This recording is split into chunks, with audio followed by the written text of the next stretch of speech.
Les amis, bienvenue dans cette nouvelle vidéo. C'est la première vidéo que je fais de cet ordre-là. Il y a un maximum de valeur qui va être transmis durant cette vidéo. Mon but, c'est de vous donner tout ce que je peux là aujourd'hui sur un concept en particulier. Et si jamais ça vous plaît, je referai des vidéos de cet ordre-là. Vraiment, là, on est sur un vrai value asset. Vraiment, on est juste sur de la valeur pure. Donc, prenez un calepin, prenez de quoi noter parce qu'il y a un max de valeur là-dedans. Aujourd'hui, qu'est-ce qu'on va voir? On va voir le principe d'une offre et comment créer ou reprendre votre offre high ticket. Je parle vraiment d'une offre qui est déjà du high ticket pour la vendre 4 fois plus facilement. Et puis, on verra également la pyramide de l'offre irrésistible qui est également scalable. Et puis enfin, on verra le parcours parfait pour une offre qui est censée être performante, qui est censée être pérennisée dans le temps et qui marche directement. Attention, la valeur qui est aujourd'hui présentée dans cette vidéo, elle est directement applicable aujourd'hui, ce soir. Ok, vraiment, mettez ça en place de suite. Ça va vous permettre tout de suite de booster vos ventes là dans les prochains jours. Donc vraiment, prenez des notes et mettez-le en place très rapidement. C'est vraiment simplifier, faciliter. Le but, c'est de la mise en place de suite. Ok. Dans un premier temps, on va voir d'abord donc les principes de base de l'offre, quelque chose que vous connaissez déjà, mais on va le revoir ensemble. Globalement, pour construire une offre, on va partir de 3 postulats. Le premier, c'est la création de la situation actuelle. Vous allez du coup cibler une personne en particulier qui vit une situation en particulier. Cette situation, elle doit être douloureuse, c'est-à-dire qu'il a une situation d'activité, professionnelle, et globalement, il rencontre un problème. Ok. Il a également une situation qu'il souhaite. Il a forcément soit des objectifs, soit un rêve, soit des désirs, peu importe. Il a forcément une situation où il veut aller et qui est meilleure que sa situation actuelle. L'objectif, c'est que vous formiez en fait un escalier entre sa situation actuelle ici et sa situation désirée. C'est vraiment le principe de base d'une offre, c'est qu'elle règle un problème. Et en général, les gens aiment beaucoup créer des offres en fonction de leurs compétences, de ce qu'ils savent déjà faire, alors que la base de tout, c'est de se dire c'est quoi le meilleur escalier entre cette situation actuelle et cette situation désirée. Ça, vous devez le comprendre, vous devez vous le rappeler, c'est hyper important. Ok, si jamais vous avez du mal, je vais vous expliquer quelque chose.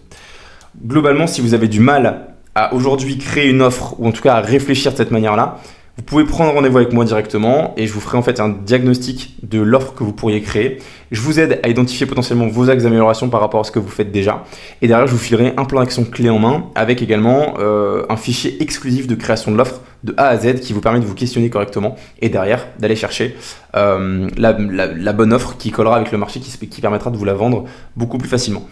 Tout ça, ce sera offert, ça ne vous engage à rien et évidemment, c'est vraiment des moments en détente. L'objectif, c'est juste d'échanger et de pouvoir vous aider un maximum. Ok, maintenant que le petit moment de pub est passé, on bascule sur la valeur. On va voir maintenant le champ des possibles de votre prospect. Une fois que votre offre elle a été créée, il y a tout un schéma qu'il va falloir comprendre. En gros, votre prospect, comme on se l'est dit, il a plusieurs éléments qui l'entourent. D'abord, il a des problèmes, il a des douleurs, il a des stress qui sont liés à sa situation actuelle. Ça, c'est la partie pénible. Et puis, il a également des désirs, des rêves, des ambitions, et c'est ça qu'on va vouloir lui montrer. Ok, votre prospect, il a 4 possibilités majeures. Ok, soit il va se débrouiller tout seul et il va échouer, soit il va se débrouiller tout seul et il va réussir, soit il va bosser avec vous, donc acheter votre offre et il va échouer, soit il va acheter votre offre et il va réussir. On va voir évidemment que les 3 premières que je viens de vous présenter, il ne faut surtout pas que votre prospect il l'ait en tête. Ok, le but du coup pour vous, pour vendre plus, c'est que globalement, dans son esprit, ok, la possibilité qu'il échoue tout seul, dans son esprit, il faut faire en sorte que il y a de grandes chances que tout seul, il ne s'en sorte pas. Pourquoi? Parce que vous avez l'intention de lui proposer une offre qui va lui permettre d'augmenter ses chances de réussir. Si jamais il veut tester tout seul, eh bien, il va falloir mettre en place quelque chose qui va permettre de faire baisser cette probabilité dans sa tête. Donc ici, le but, c'est qu'il ne se dise surtout pas « Ok, je vais réussir tout seul ». En tout cas, il a peu de chances d'y arriver. Avec vous, de la même façon, il faut qu'il se dise « Ok, vraiment, il y a peu de chances que je rate, que j'échoue si jamais je suis avec lui ». Si ce n'est pas le cas, c'est que votre offre, elle est mal construite. Donc ça, c'est hyper important. Et puis le dernier point, c'est que avec vous, la réussite, il y a quand même un grand pourcentage de chances que ça réussisse. Donc, pour résumer, grosse probabilité qu'il échoue tout seul, grosse probabilité qu'il réussisse avec vous et faible probabilité qu'il réussisse tout seul et faible probabilité qu'il échoue avec vous. Ça, c'est très très important vraiment de comprendre ces éléments-là et on va voir ensemble comment faire pour que ce soit le cas. Ok, pour chacun de ces points-là, Globalement, en fait, on a différentes petites stratégies qui nous permettent justement d'y arriver. Première stratégie, quand il a peur, en tout cas il pense qu'il va échouer tout seul, pour augmenter cette probabilité, vous allez tout simplement lui mettre en perspective la dette de l'ignorance. C'est-à-dire de lui dire, globalement, effectivement, en ignorant les choses, tu vas très probablement échouer. Il y a de grandes chances que ça arrive. Et donc ça c'est hyper important de lui dire, la dette de l'ignorance, le fait de ne pas savoir, eh bien justement ça va faire que tu vas faire des erreurs, ça va faire que tu vas mettre du temps, ça va faire même que tu vas échouer. Ensuite, pour ce qui est de la réussite tout seul, il y a beaucoup de prospects qui vont vous dire je vais y arriver, je vais m'en sortir tout seul.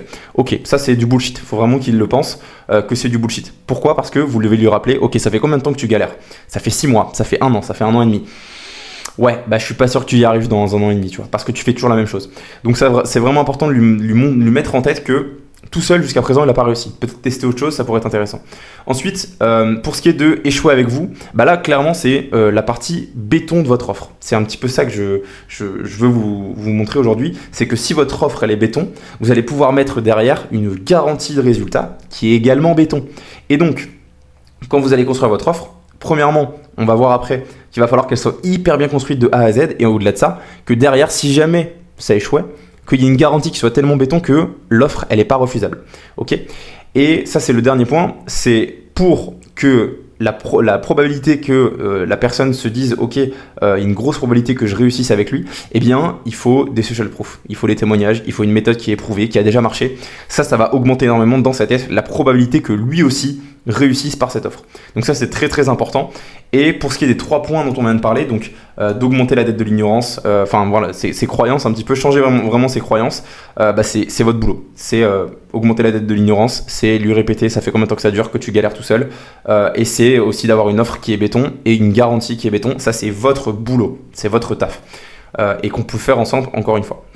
Ce que je viens de vous montrer là, tout à droite, donc le fait de réussir avec votre offre, globalement, c'est la conversion client. C'est-à-dire que cette personne-là se dit « Ok, avec lui, je vais réussir. Il y a une grosse probabilité que ça arrive. Il y a de la social proof. Derrière, ça convertit. En tout cas, au moins en appel de vente, voire en client. » Voilà pour ça. Maintenant, on va basculer sur un autre principe, un autre concept, qui est la pyramide de l'offre. Alors, c'est une pyramide que j'ai moi-même créée, qui est récupérée. J'invente rien, d'accord ? J'ai juste récupéré les concepts qui sont, pour moi, les plus pertinents concernant une offre. Ok, on va voir 4 éléments, la méthodologie, la facilité, l'autonomie et la scalabilité. Première partie, la méthodologie, qui, si vous regardez un petit peu les initiales, ça fait étude. Étudie. Pour ce qui est de cette méthodologie-là, globalement, votre offre, à la base, au fondement même de votre offre, elle doit être éprouvée. C'est-à-dire que globalement, vous devez vraiment vous dire qu'elle va marcher. Vous devez avoir cette certitude-là derrière votre offre. Sinon, vous n'allez jamais la vendre. Ensuite, elle est testée. C'est-à-dire que vous devez trouver des testeurs quand vous allez créer une offre, peu importe laquelle. Même si vous testez à un prix plus bas, on s'en fiche. Le but, c'est d'avoir des témoignages, des proofs. Et au-delà de ça, de surtout l'optimiser pour avoir des vrais résultats clients derrière. Elle doit être unique. C'est-à-dire que même si vous utilisez des méthodologies qui potentiellement sont très ressemblantes à celles du marché, vous devez avoir un aspect unique dans votre offre. Si ce n'est pas le cas, pourquoi est-ce qu'on irait chez vous ? C'est vraiment ça que vous devez créer. Pour ce qui est par exemple de l'accompagnement en ligne, pour ce qui est de mon cas, je n'invente rien et je ne fais pas forcément mieux que les autres.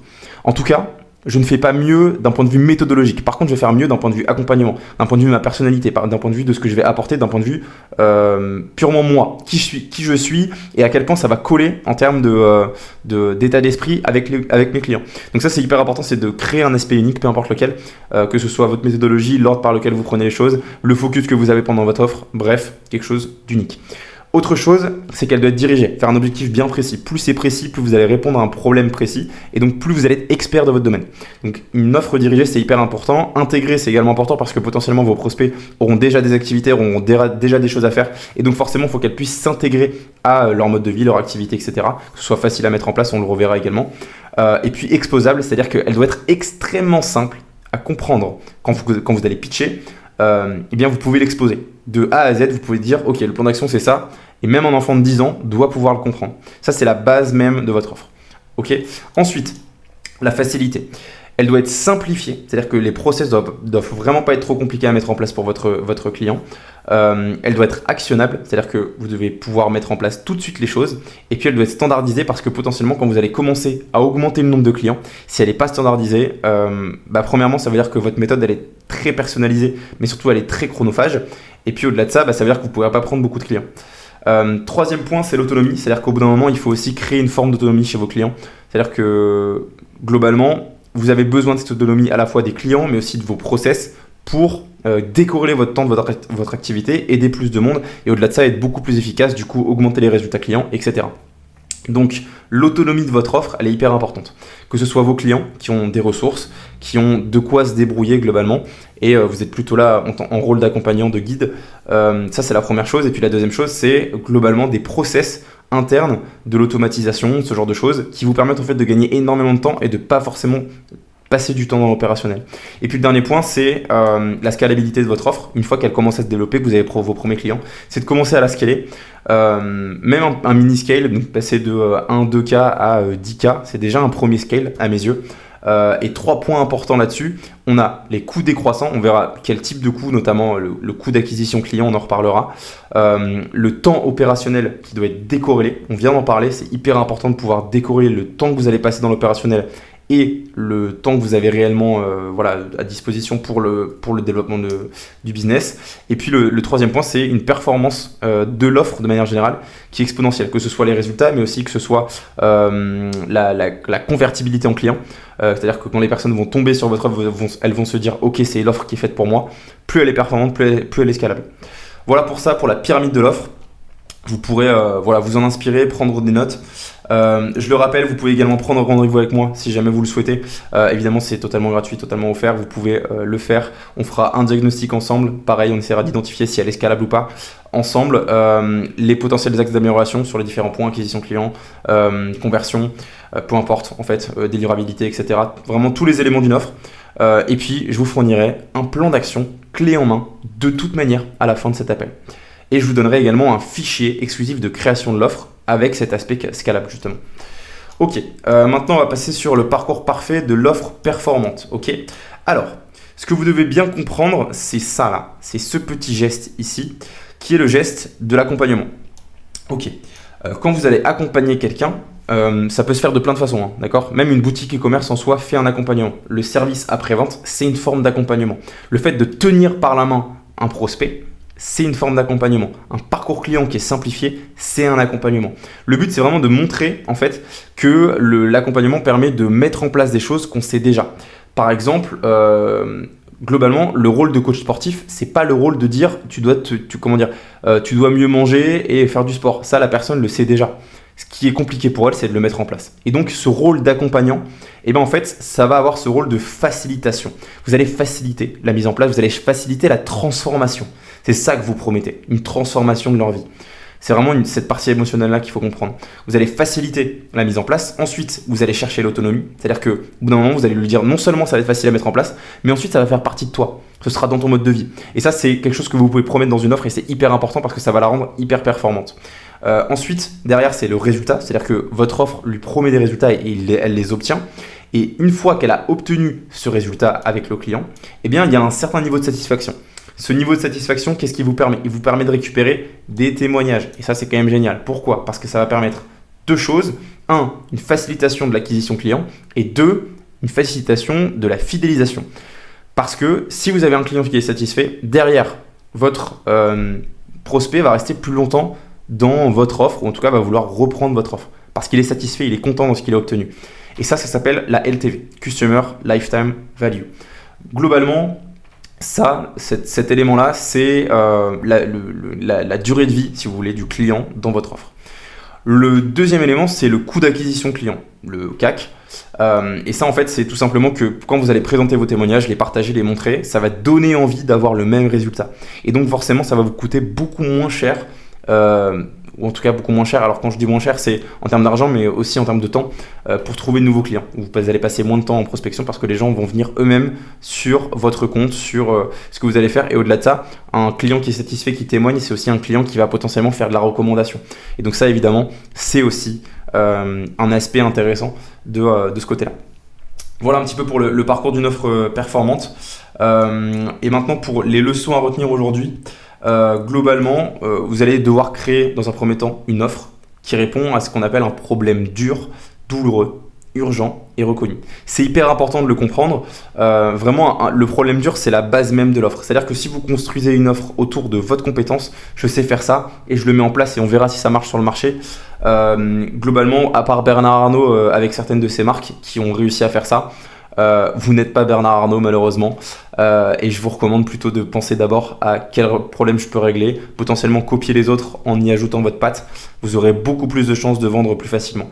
Ensuite, vous devez faire en sorte de changer les croyances de votre prospect et lui faire comprendre qu'il a plus de chances de réussir à solutionner ses problèmes avec vous. C'est-à-dire que vous devez vraiment être le meilleur pont en fait, parce que vous avez tellement de concurrents et surtout votre prospect il est tellement rabâché à longueur de temps que ah oui il y a de nouvelles offres etc. que c'est hyper important de lui montrer que réussir c'est réussir avec vous. En tout cas c'est la meilleure chance qu'il a de réussir. Et puis troisième point, c'est rendre votre offre performante et scalable. Ça doit vraiment être votre focus numéro un parce que ça a un impact direct sur d'autres pôles de votre business. C'est-à-dire qu'à partir du moment où votre offre elle est performante et elle est scalable, bah, concrètement, vous allez augmenter la satisfaction client, les témoignages et donc du coup forcément bah, le coût d'acquisition client qui baisse, la lifetime value qui augmente et ça c'est des clés même d'un business qui est en croissance et qui a une grosse pérennité dans le temps. Voilà pour ça, on a fini cette vidéo, vous pouvez vous abonner à cette chaîne YouTube et puis également me retrouver sur Instagram si jamais vous le souhaitez où je donne énormément de valeur. Encore une fois, on peut aussi se retrouver lors d'un appel, n'hésitez pas à m'envoyer un petit message sur Instagram ou même à réserver un appel via le lien qui se trouve en bio de cette description, en bio de cette vidéo.